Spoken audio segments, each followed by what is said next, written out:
Selamat sore teman-teman, kembali jumpa bersama aku. Melanjutkan dari video sebelumnya, bukan melanjutkan, lebih tepatnya menambahi dari tema video sebelumnya, yaitu terkait dengan modus atau alibi, tahayul, gaib ya.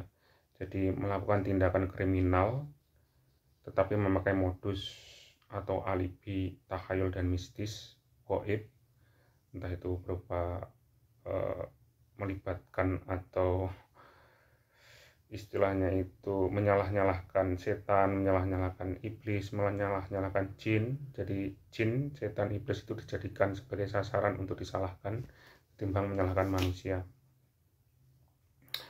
Untuk yang kali ini adalah terkait dengan pembunuhan. Kalau yang sebelumnya, video sebelumnya silahkan saksikan di deskripsi. Linknya aku taruh di deskripsi ya. Itu alibinya dilakukan setelah membunuh, karena membunuhnya tidak berencana, membunuhnya tidak sengaja ya, karena mentalnya sedang terganggu. Kalau kali ini memang ada rencana teman-teman, yaitu orang yang mengaku, orang yang pernah dikenal sebagai tukang santet, ahli gaib semacam itu ya. Dia membunuh istri sirinya teman-teman, istri sirinya atau selingkuhannya, nggak tahu juga aku. Tapi menurut bacanya aku dalami, dia mengaku istri siri.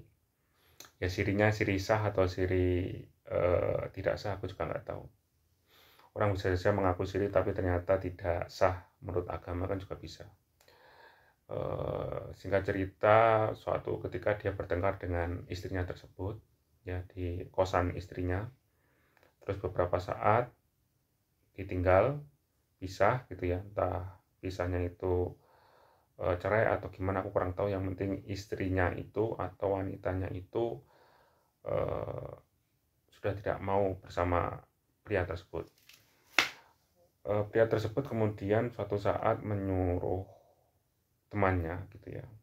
Oh ya gini, aku tekankan, suaminya itu marah kepada istrinya gara-gara istrinya jual diri teman-teman. Di kosannya itu dia jual diri, terus suaminya itu nggak mau, nggak rela gitu kan.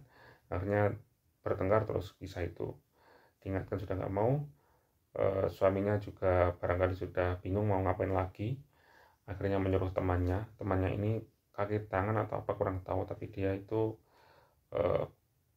mengikuti saja perintahnya gitu ya, mengikuti perintahnya untuk memesan istrinya, maksud aku memesan jasanya, jasa jual beli itu ya, jual beli tubuh. Ya mohon maaf, mungkin bukan jual beli tubuh ya, jual beli apa ya, jasa PSK gitu aja ya, aku ralat. Jadi bukan jual beli tubuh ya. Kalau memang ada yang mengatakan jual beli tubuh, itu masih bisa diperdebatkan ya.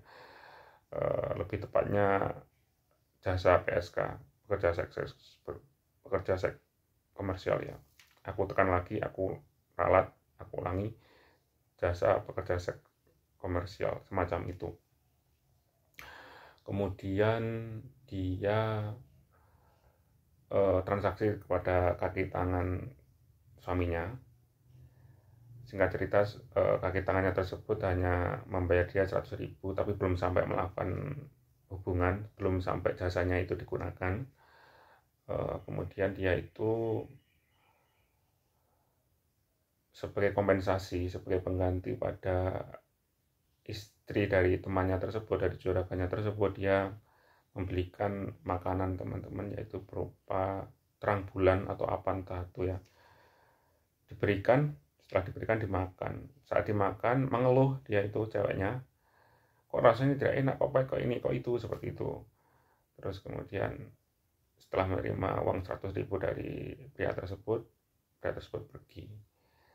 Selang beberapa jam kemudian, dan itu kan kurang lebih setelah setengah 7 malam, sekitar itulah, hampir tengah malam atau sekitar setengah malamnya, cewek itu muntah-muntah mengeluh, akhirnya dibawa ke rumah sakit, terus kemudian meninggal.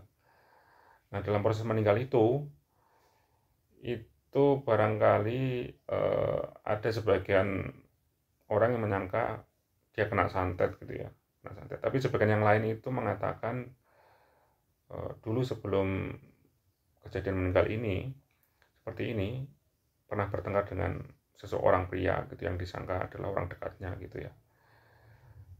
Polisi akhirnya bertindak gitu ya, bertindak menyelidiki, tek gitu ya, akhirnya ketemu diselidiki mayatnya, diselidiki diracun gitu, disimpulkan bahwa dia diracun.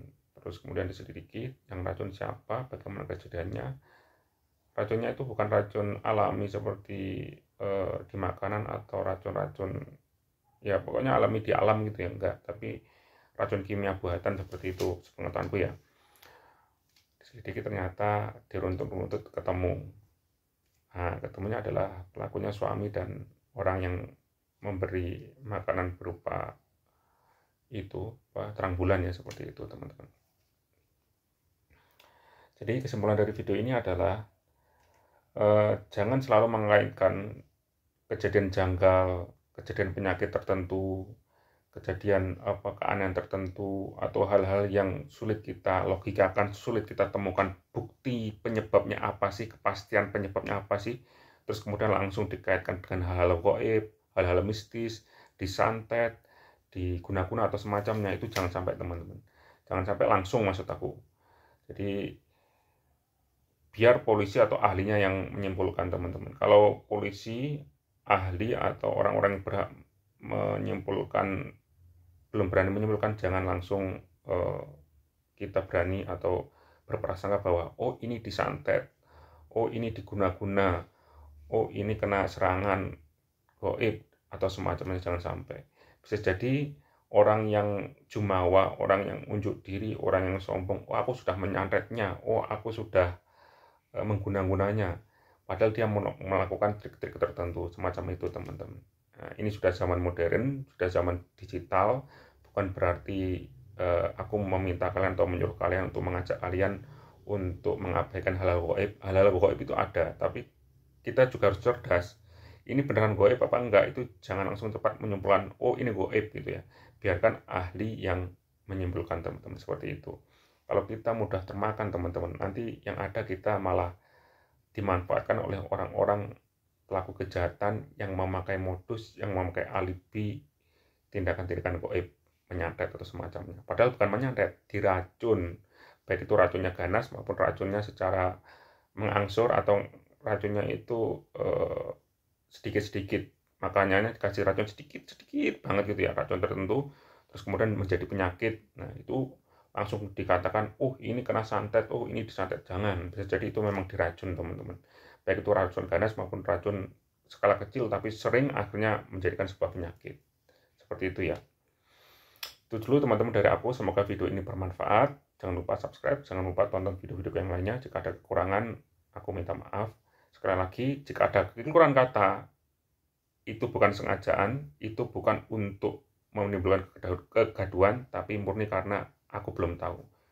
Selamat sore.